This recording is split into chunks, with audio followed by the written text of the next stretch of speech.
सो अज आप has have the use करन जा रहे हैगे आ। सब तो पहला आपां ये देखते हैं भी इन्हों यूज़ कित्थे कीता जांदा।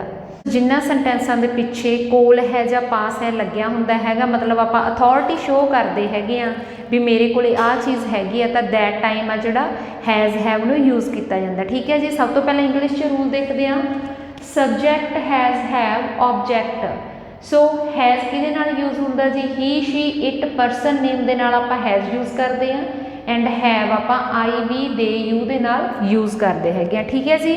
अगेन ये सेंटेंस भी नॉन एक्शन सेंटेंस है, जिद्दां आपां लास्ट इज़ एम आर ते वॉज वर दी यूज़ की सी, सेम तरीके नाल इन्हां सेंटेंसिस दे विच भी किते भी वर्ब की फॉर्म नहीं लगेगी। मतलब कोई काम करन दी गल आपां नहीं करांगे, क्योंकि एक्टिविटी इन्हां दे विच नहीं होएगी। विदाउट मेन वर्ब ये जिहड़े सेंटेंस है वो बनाए जा सकते हैं। ठीक है जी। फर्स्ट एग्जाम्पल देखते हैं, उस कोल कीमती पेन है, he has a costly pen. उसदे कोल 500 का नोट है, he has a 500 rupees note. मेरे भरा कोल एक जुत्तियां का जोड़ा है, my brother has a pair of shoes. मेरी सहेली कोल पर्स है, my friend has a purse. मेरे कोल मोबाइल फोन है, I have a mobile phone. मेरे कोल कीमती घड़ी है, I have a costly watch. साडे कोल सहूलतां हन, वी हैव फैसिलिटीज़। एक हफ्ते विच 7 दिन हुंदे हन, a week has 7 days. Math दे बहुत सारे फायदे हुंदे हन, मैथ हैज़ मैनी बेनीफिट्स। अंग्रेजी सीखण दे बहुत फायदे हुंदे हन, learning English has many benefits. ठीक है जी। सो ये सारे सेंटेंस सीगे जिन्हां दे विच आपां डिफरेंट सबजैक्ट नूं चूज़ किया हैगा, एंड अकॉर्डिंग टू सबजैक्ट आपां हैज़ हैव नूं यूज़ किया, एंड किसी भी सेंटेंस दे विच वर्ब की गल नहीं हो रही, मतलब कोई एक्टिविटी इन्हां सेंटेंसिस दे विच नहीं हो रही हैगी।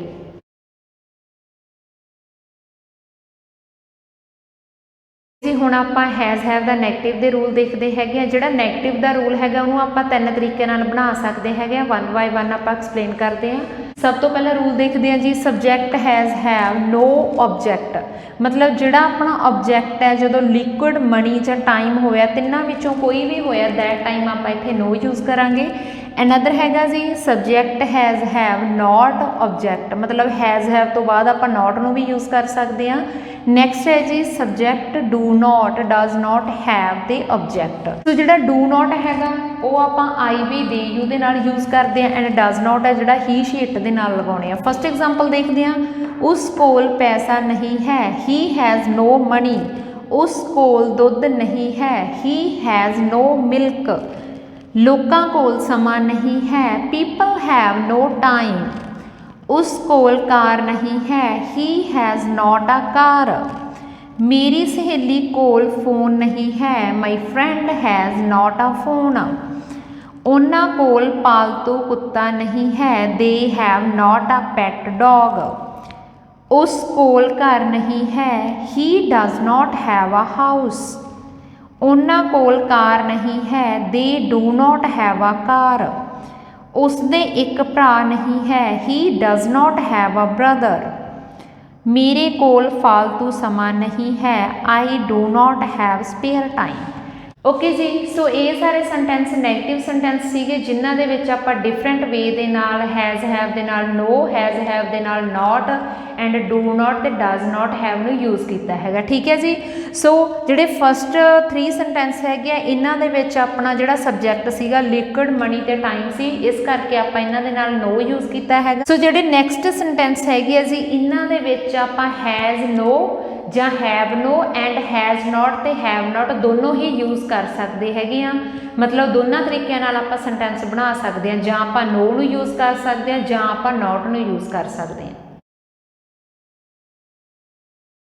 हैज़ हैव दे इंटैरोगेटिव वाले सेंटेंस देखते हैं। सब तो पहले इंग्लिश च रूल देखते हैं, हैज़ हैव सबजैक्ट ऑबजैक्ट, जां तां आपां इहनूं इस तरह बना सकते हैगे आ, जां आपां डू डज फस्ट ते लगा के फिर सबजैक्ट हैव ऑबजैक्ट इस तरीके नाल बना सकते हैं। मतलब जिहड़े इंटैरोगेटिव हैगे आ वो आपां दोनों तरीके नाल बना सकते हैं। जिद्दां आपां नैगेटिव सेंटेंस कीते सी उन्हां दे विच भी आपां डिफरेंट वे दे नाल नैगेटिव सेंटेंस बनाए सी, सेम उस तरीके दे नाल ही आपां जिहड़े इंटैरोगेटिव हैगे उन्हां नूं बना सकते हैं। फस्ट एग्जाम्पल देखते हैं, ਕੀ ਉਸਦੇ ਕੋਲ ਕਿਤਾਬ ਹੈ।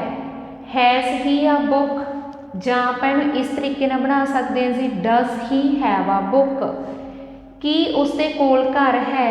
Has he a house, does he have a house. ਕੀ ਤੁਹਾਡੇ ਕੋਲ ਕੁਝ ਪੈਸੇ ਹਨ।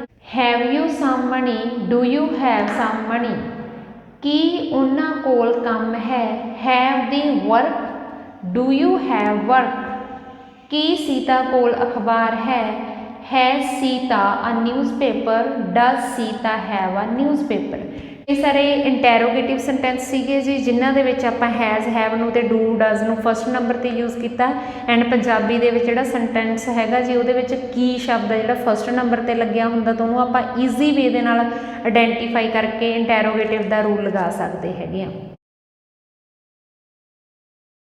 ਜੀ। ਹੁਣ ਆਪਾਂ ਇੰਟੈਰੋਗੇਟਿਵ ਪਲੱਸ ਨੈਗੇਟਿਵ ਦਾ ਰੂਲ ਦੇਖਦੇ ਹਾਂ ਜੀ। Has have subject no object, ਪਿੱਛੇ ਕੁਐਸਚਨ ਮਾਰਕ। ਫਸਟ ਐਗਜ਼ਾਮਪਲ, ਕੀ ਤੁਹਾਡੇ ਕੋਲ ਜ਼ਿਆਦਾ ਪੈਸੇ ਨਹੀਂ ਹਨ। Have you no more money, ਕੀ ਉਸਦਾ ਕੋਈ ਦੁਸ਼ਮਣ ਨਹੀਂ ਹੈ। Has he no enemy. ਕੀ ਉਸ ਕੋਲ ਮੋਬਾਈਲ ਫੋਨ ਨਹੀਂ ਹੈ। Has he no mobile phone. ਕੀ ਬੱਚਿਆਂ ਕੋਲ ਖਿਡੌਣੇ ਨਹੀਂ ਹਨ। ਹੈਵ ਚਿਲਡਰਨ ਨੋ ਟੁਆਇਸ। ਕੀ ਤੁਹਾਡੇ ਕੋਲ ਸਹੂਲਤਾਂ ਨਹੀਂ ਹਨ। Have you no facilities.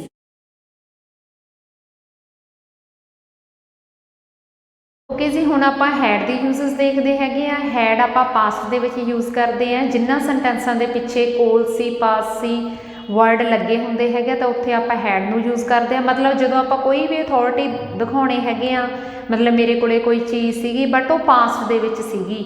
ਸੋ ਜਿੱਦਾਂ ਆਪਾਂ ਪ੍ਰੈਜ਼ੈਂਟ ਦੇ ਵਿੱਚ ਹੈਜ਼ ਹੈਵ ਨੂੰ ਯੂਜ਼ ਕੀਤਾ ਸੀ, ਉੱਦਾਂ ਆਪਾਂ ਹੈਡ ਨੂੰ ਯੂਜ਼ ਕਰਾਂਗੇ ਪਾਸਟ ਦੇ ਵਿੱਚ। ਐਂਡ ਇਹ ਵੀ ਆਪਣਾ ਨੋਨ ਐਕਸ਼ਨ ਸੈਂਟੈਂਸ ਹੈ ਜੀ, ਕਿਸੇ ਵੀ ਸੈਂਟੈਂਸ ਦੇ ਵਿੱਚ ਕੋਈ ਵੀ ਵਰਬ ਨਹੀਂ ਹੋਏਗੀ। ਸਭ ਤੋਂ ਪਹਿਲਾਂ ਰੂਲ ਦੇਖਦੇ ਹਾਂ, ਸਬਜੈਕਟ ਹੈਡ ਆਬਜੈਕਟ। ਇੱਥੇ ਆਪਣਾ ਸਬਜੈਕਟ ਕੋਈ ਵੀ ਹੋਵੇ, ਆਈ ਵੀ, ਦੇ, ਯੂ, ਹੀ, ਸ਼ੀ, ਇਟ, ਸਾਰਿਆਂ ਨਾਲ ਆਪਾਂ ਹੈਡ ਹੀ ਯੂਜ਼ ਕਰਾਂਗੇ। ਫਸਟ ਐਗਜ਼ਾਮਪਲ, ਉਸ ਕੋਲ ਕਾਰ ਸੀ, ਸ਼ੀ ਹੈਡ ਅ ਕਾਰ। ਮੇਰੇ ਕੋਲ 4 ਘੋੜੇ ਸੀ, ਆਈ ਹੈਡ 4 ਹਾਰਸਸ। ਮੇਰੇ ਸਿਰ ਵਿੱਚ ਦਰਦ ਸੀ, ਆਈ ਹੈਡ ਅ ਹੈਡੇਕ। ਮੇਰੇ ਭਰਾ ਕੋਲ ਪੈਸੇ ਸੀ, ਮਾਈ ਬ੍ਰਦਰ ਹੈਡ ਮਨੀ। ਉਹਨਾਂ ਦੇ 2 ਭੈਣਾਂ ਸਨ, ਦੇ head 2 sisters. So first 3 sentence simple sentence ਸੀਗੇ ਜੀ। ਹੁਣ ਆਪਾਂ ਇਹਦੇ ਨੈਗੇਟਿਵ ਦਾ ਰੂਲ ਦੇਖਦੇ ਹੈਗੇ ਆ। ਸਬਜੈਕਟ ਹੈਡ ਨੋ, ਜਾਂ ਆਪਾਂ ਨੋਟ ਲਗਾ ਸਕਦੇ ਹਾਂ ਆਬਜੈਕਟ, ਜਾਂ ਆਪਾਂ subject did not have object ਲਗਾ ਸਕਦੇ ਹਾਂ। ਲਾਈਕ ਐਜ਼ ਆਪਾਂ ਪ੍ਰੈਜ਼ੈਂਟ ਵਿੱਚ ਯੂਜ਼ ਕੀਤਾ ਸੀ, do not have, does not have ਨੂੰ ਯੂਜ਼ ਕੀਤਾ ਸੀ। ਸੇਮ ਉਸੇ ਤਰੀਕੇ ਦੇ ਨਾਲ ਪਾਸਟ ਦੇ ਵਿੱਚ ਆਪਾਂ ਡਿਡ ਨੋਟ ਹੈਵ ਨੂੰ ਯੂਜ਼ ਕਰਾਂਗੇ, ਜਾਂ ਆਪਾਂ ਹੈਡ ਨੋਟ ਲਗਾ ਸਕਦੇ ਹਾਂ ਜੀ, ਜਾਂ ਆਪਾਂ ਹੈਡ ਨੋ ਲਗਾ ਸਕਦੇ ਹਾਂ। ਇਹ ਡਿਪੈਂਡ ਕਰਦਾ ਹੈਗਾ ਸੈਂਟੈਂਸਸ 'ਤੇ। ਠੀਕ ਹੈ ਜੀ। ਫਸਟ ਐਗਜ਼ਾਮਪਲ, ਧੋਬੀ ਕੋਲ ਕੰਮ ਨਹੀਂ ਸੀ, ਵਾਸ਼ਰਮੈਨ ਹੈਡ ਨੋ ਵਰਕ। ਇਸ ਸੈਂਟੈਂਸ ਦੇ ਵਿੱਚ ਆਪਾਂ ਡਿਡ ਨੋਟ ਹੈਵ ਨੂੰ ਵੀ ਯੂਜ਼ ਕਰ ਸਕਦੇ ਹਾਂ। Washerman did not have work. Next example, ਉਸ ਔਰਤ ਦਾ ਕੋਈ ਪੁੱਤਰ ਨਹੀਂ ਸੀ, that woman had no son. ਜਾਂ ਆਪਾਂ ਇਹਨੂੰ ਇੱਦਾਂ ਬਣਾ ਸਕਦੇ ਹਾਂ, that woman did not have son. ਉਸ ਕੋਲ ਪੈਸੇ ਨਹੀਂ ਸਨ, ਦੇ ਹੈਡ ਨੋ ਮਨੀ। ਅਧਿਆਪਕ ਕੋਲ ਰਜਿਸਟਰ ਨਹੀਂ ਸੀ, ਟੀਚਰ ਹੈਡ ਨੋ ਰਜਿਸਟਰ।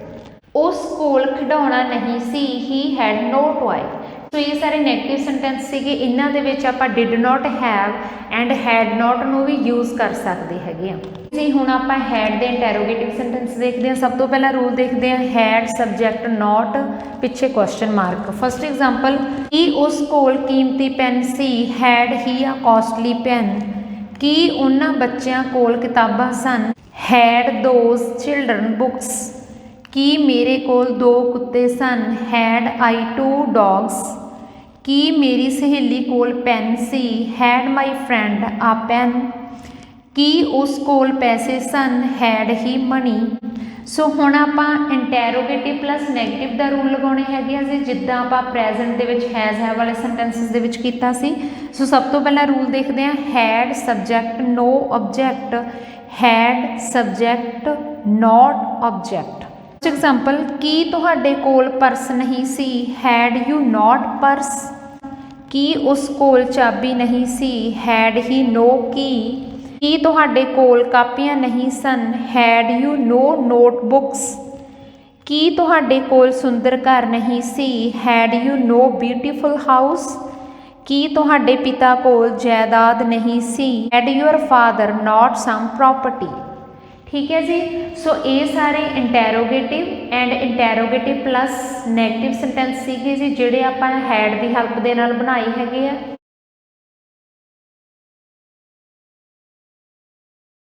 ਓਕੇ ਜੀ, ਹੁਣ ਆਪਾਂ ਵਿਲ ਹੈਵ ਦੀ ਯੂਜ਼ਸ ਦੇਖਦੇ ਹੈਗੇ ਆ। ਵਿਲ ਹੈਵ ਨੂੰ ਆਪਾਂ ਫਿਊਚਰ ਦੇ ਲਈ ਯੂਜ਼ ਕਰਦੇ ਆ। ਜਦੋਂ ਆਪਾਂ ਇਹ ਦੱਸਣਾ ਹੁੰਦਾ ਹੈਗਾ ਵੀ ਆਉਣ ਵਾਲੇ ਟਾਈਮ ਦੇ ਵਿੱਚ ਮੇਰੇ ਕੋਲੇ ਕੋਈ ਚੀਜ਼ ਹੋਵੇਗੀ, ਦੈਟ ਟਾਈਮ ਇਹਨਾਂ ਨੂੰ ਯੂਜ਼ ਕੀਤਾ ਜਾਂਦਾ ਹੈਗਾ। ਠੀਕ ਹੈ ਜੀ। ਸਭ ਤੋਂ ਪਹਿਲਾਂ ਇੰਗਲਿਸ਼ 'ਚ ਰੂਲ ਦੇਖਦੇ ਆ। Subject will have object. First example, ਉਸ ਕੋਲ ਘਰ ਹੋਵੇਗਾ। He will have house. ਮੇਰੇ ਕੋਲ ਪੈਸੇ ਹੋਣਗੇ। I will have money. ਉਸਦੇ ਕੋਲ ਇੱਕ ਲੈਪਟਾਪ ਹੋਵੇਗਾ। He will have a laptop. Ram ਕੋਲ 2 ਪੁੱਤਰ ਹੋਣਗੇ। Ram will have 2 sons. ਮੇਰੇ ਕੋਲ ਬਹੁਤ ਪੈਸੇ ਹੋਣਗੇ। I will have enough money. So ਇਹ ਸਾਰੇ ਸਿੰਪਲ ਸੈਂਟੈਂਸ ਸੀਗੇ ਜੀ, ਜਿਨ੍ਹਾਂ ਦੇ ਵਿੱਚ ਆਪਾਂ ਵਿਲ ਹੈਵ ਨੂੰ ਯੂਜ਼ ਕੀਤਾ ਹੈਗਾ। ਮਤਲਬ ਸੈਂਟੈਂਸਿਸ ਦੇ ਵਿੱਚ ਕਿਤੇ ਵੀ ਵਰਬ ਦੀ ਫਾਰਮ ਨੂੰ ਯੂਜ਼ ਨਹੀਂ ਕੀਤਾ ਹੈਗਾ। ਜਸਟ ਆਪਾਂ ਅਥਾਰਟੀ ਦੀ ਗੱਲ ਕਰ ਰਹੇ ਹੈਗੇ ਆ ਵੀ ਆਉਣ ਵਾਲੇ ਟਾਈਮ ਦੇ ਵਿੱਚ ਮੇਰੇ ਕੋਲੇ ਇਹ ਹੋਵੇਗਾ। ਓਕੇ ਜੀ, ਹੁਣ ਆਪਾਂ ਵਿਲ ਹੈਵ ਦੇ ਨੈਗੇਟਿਵ ਸੈਂਟੈਂਸ ਦੇਖਦੇ ਹੈਗੇ ਕਿਸ ਤਰ੍ਹਾਂ ਬਣਦੇ ਆ। ਸਭ ਤੋਂ ਪਹਿਲਾਂ ਰੂਲ ਦੇਖਦੇ ਆ। Subject will not have object. ਜਿਹੜਾ ਨਾਟ ਹੈ ਜੀ ਵਿਲ ਤੋਂ ਬਾਅਦ ਤੇ ਹੈਵ ਤੋਂ ਪਹਿਲਾਂ ਆਏਗਾ। ਫਸਟ ਐਗਜ਼ਾਮਪਲ, ਉਸ ਨੂੰ ਸ਼ਾਂਤੀ ਨਹੀਂ ਮਿਲੇਗੀ। He will not have peace. ਸਾਡੇ ਕੋਲ ਸਮਾਂ ਨਹੀਂ ਹੋਵੇਗਾ। We will not have time. ਉਸ ਨੂੰ ਸਫਲਤਾ ਨਹੀਂ ਮਿਲੇਗੀ। He will not have success. ਕਮਰੇ ਵਿੱਚ ਖਿੜਕੀ ਨਹੀਂ ਹੋਵੇਗੀ। The room will not have window. ਉਹਨਾਂ ਨੂੰ ਗਿਆਨ ਨਹੀਂ ਹੋਵੇਗਾ। They will not have knowledge. ਇਹ ਸਾਰੇ ਨੈਗੇਟਿਵ ਸੈਂਟੈਂਸ ਸੀਗੇ ਜੀ, ਜਿਨ੍ਹਾਂ ਦੇ ਵਿੱਚ not ਨੂੰ ਆਪਾਂ will ਤੇ have ਦੇ ਵਿੱਚ ਯੂਜ਼ ਕੀਤਾ ਹੈ। ਓਕੇ ਜੀ, ਵਿਲ ਹੈਵ ਦੇ ਹੁਣ ਆਪਾਂ ਇੰਟੈਰੋਗੇਟਿਵ ਵਾਲੇ ਸੈਂਟੈਂਸ ਦੇਖਦੇ ਆ ਕਿਸ ਤਰ੍ਹਾਂ ਬਣਦੇ। ਸਭ ਤੋਂ ਪਹਿਲਾਂ ਰੂਲ ਦੇਖਦੇ ਆ। ਵਿਲ ਸਬਜੈਕਟ ਹੈਵ ਆਬਜੈਕਟ ਪਿੱਛੇ ਕੁਐਸਚਨ ਮਾਰਕ। ਫਸਟ ਐਗਜ਼ਾਮਪਲ, ਕੀ ਮੇਰੇ ਕੋਲ ਘਰ ਹੋਵੇਗਾ। Will I have a house. ਕੀ ਮੇਰੀ ਭੈਣ ਕੋਲ ਪੈਸੇ ਹੋਣਗੇ। Will my sister have money. ਕੀ ਉਹਨਾਂ ਕੋਲ ਕੁਝ ਹੋਵੇਗਾ। Will they have something. ਕੀ ਤੁਹਾਡੇ ਕੋਲ ਪੈਨ ਹੋਵੇਗਾ। Will you have a pen? ਕੀ ਉਹਨਾਂ ਕੋਲ ਇੱਕ ਕਿਤਾਬ ਹੋਵੇਗੀ। Will they have a book? ਸੋ ਇਹ ਸਾਰੇ ਇੰਟੈਰੋਗੇਟਿਵ ਸੈਂਟੈਂਸ ਸੀਗੇ, ਜਿਨ੍ਹਾਂ ਦੇ ਵਿੱਚ will ਨੂੰ ਆਪਾਂ ਪਹਿਲੇ ਨੰਬਰ ਤੇ ਰੱਖਿਆ ਹੈਗਾ। ਐਂਡ ਪੰਜਾਬੀ ਦੇ ਵਿੱਚ ਜਿਹੜੇ ਸੈਂਟੈਂਸ ਆ ਉਹਨਾਂ ਦੇ ਵਿੱਚ ਕੀਵਰਡ ਆ ਜਿਹੜਾ ਸਭ ਤੋਂ ਫਸਟ ਨੰਬਰ ਤੇ ਆਇਆ। ਠੀਕ ਹੈ ਜੀ। ਸੋ ਹੁਣ ਆਪਾਂ WH ਫੈਮਿਲੀ ਵਾਲੇ ਦੇਖਦੇ ਹੈਗੇ ਕਿਸ ਤਰ੍ਹਾਂ ਬਣਦੇ ਆ। ਸਭ ਤੋਂ ਪਹਿਲਾਂ ਰੂਲ ਦੇਖਦੇ ਹਾਂ। WH ਮਤਲਬ ਇੱਥੇ ਆਪਾਂ ਵਟ ਵੈਨ ਵੇਅਰ ਕੁਝ ਵੀ ਯੂਜ਼ ਕਰ ਸਕਦੇ ਹਾਂ। Will subject have object. First example, ਉਸਦੇ ਕੋਲ ਕੀ ਹੋਵੇਗਾ। What will he have. ਤੁਹਾਡੇ ਕੋਲ ਮੇਰੇ ਲਈ ਸਮਾਂ ਕਿਉਂ ਹੋਵੇਗਾ। Why will you have time for me. ਤੁਹਾਡੇ ਕੋਲ ਪੈਸੇ ਕਿਵੇਂ ਹੋਣਗੇ। How will you have money. ਉਹਨਾਂ ਕੋਲ ਸਭ ਕੁਝ ਕਿਵੇਂ ਹੋਵੇਗਾ। How will they have everything. ਤੁਹਾਨੂੰ ਕਦੋਂ ਗਿਆਨ ਹੋਵੇਗਾ। When will you have knowledge. So I hope ਤੁਹਾਨੂੰ ਹੈਜ਼ ਹੈਵ ਹੈਡ ਤੇ will have the uses clear ਹੋ ਗਈ ਹੋਵੇਗੀ, ਕਿਉਂਕਿ ਹੈਜ਼ ਹੈਵ ਨੂੰ ਆਪਾਂ ਪ੍ਰੈਜ਼ੈਂਟ ਦੇ ਵਿੱਚ ਐਂਡ ਹੈਡ ਨੂੰ ਪਾਸਟ ਦੇ ਵਿੱਚ, ਵਿਲ ਹੈਵ ਨੂੰ ਆਪਾਂ ਫਿਊਚਰ ਲਈ ਯੂਜ਼ ਕਰਦੇ ਹੈਗੇ ਆ। ਐਂਡ ਇਹਨਾਂ ਸਾਰੇ ਸੈਂਟੈਂਸਸ ਦੇ ਵਿੱਚ ਕਿਤੇ ਵੀ ਆਪਾਂ ਵਰਬ ਦੀ ਫਾਰਮ ਯੂਜ਼ ਨਹੀਂ ਕਰਦੇ, ਕਿਉਂਕਿ ਇਹ ਵੀ ਇੰਪੋਰਟੈਂਟ ਪਾਰਟ ਹੈਗਾ। ਇਹਨਾਂ ਦੀ ਹੈਲਪ ਦੇ ਨਾਲ ਤੁਸੀਂ ਵਧੀਆ ਤਰੀਕੇ ਨਾਲ ਇੰਗਲਿਸ਼ ਸਪੀਕ ਕਰ ਸਕਦੇ ਹੋ, ਕਿਉਂਕਿ ਨਾਰਮਲੀ ਆਪਾਂ ਰੂਟੀਨ ਦੇ ਵਿੱਚ ਇਸ ਤਰ੍ਹਾਂ ਦੇ ਵਰਡ ਆ ਜਿਹੜੇ ਯੂਜ਼ ਕਰਦੇ ਹੈਗੇ ਆ। ਸੋ ਜੇ ਤੁਹਾਨੂੰ ਮੇਰੀ ਵੀਡੀਓ ਪਸੰਦ ਆ ਰਹੀ ਹੈਗੀ ਆ, ਕਮੈਂਟ ਬਾਕਸ ਵਿੱਚ ਕਮੈਂਟ ਕਰਕੇ ਜ਼ਰੂਰ ਦੱਸੋ ਜੀ। ਐਂਡ ਲਾਈਕ, ਸ਼ੇਅਰ ਤੇ ਸਬਸਕ੍ਰਾਈਬ ਜ਼ਰੂਰ ਕਰੋ।